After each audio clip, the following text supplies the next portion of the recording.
মাচার মধ্যে লতায় ঝুলছে রং বেরঙের নানা জাতের তরমুজ। সারি সারি সবুজ গাছে ঝুলে থাকা তরমুজের ফলন দেখে খুশি চাষি আব্দুল কুদ্দুস। রোদ বৃষ্টিতে কঠোর পরিশ্রমের পর ফলন এখন বাজারজাত করা হচ্ছে। চট্টগ্রামের মিরসরে গ্রীষ্মকালীন তরমুজ চাষ করে বাজিমাত করেছেন চাষি আব্দুল কুদ্দুস।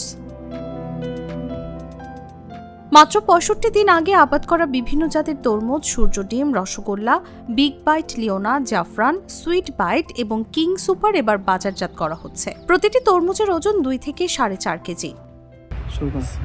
আসসালামু আলাইকুম। আমার এই তরমুজ খাত করছি, মোটামুটি ইনশাআল্লাহ খরচ গেছে ৫০,০০০ টাকা। বেচছি খাচ্ছি ১,০০,০০০ লাখ টাকা বেচছি।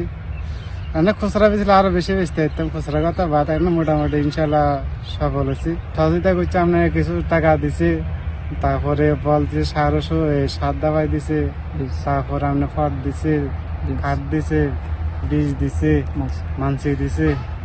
চাষাবাদে খরচ পড়েছে ৫০,০০০ টাকা। তবে প্রতিদিনই পাইকারি ব্যবসায়ীর কাছে বিক্রি হয়েছে ১.৫ লাখে। ফলে লাভের আশা করছেন কৃষক। এদিকে পাইকারি বিক্রি হচ্ছে কেজি প্রতি ৭০ থেকে ৮০ টাকায়।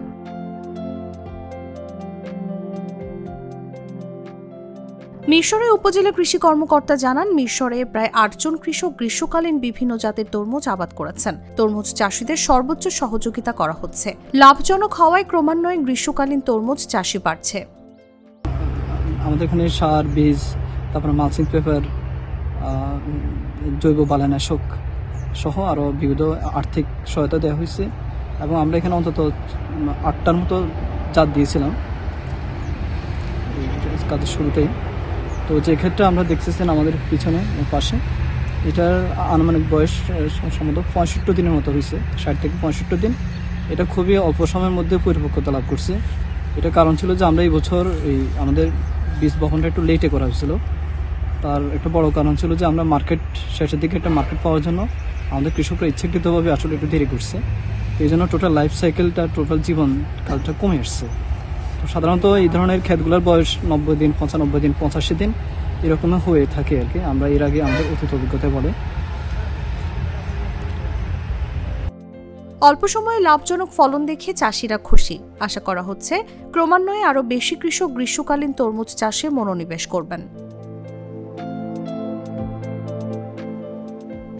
তসলিমা তিথি, জাগো নিউজ।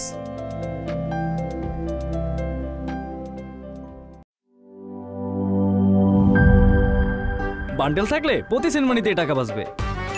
বিকাশ সেনমানি বান্ডেল কিনে জিতুন প্রতি লেনদেনে।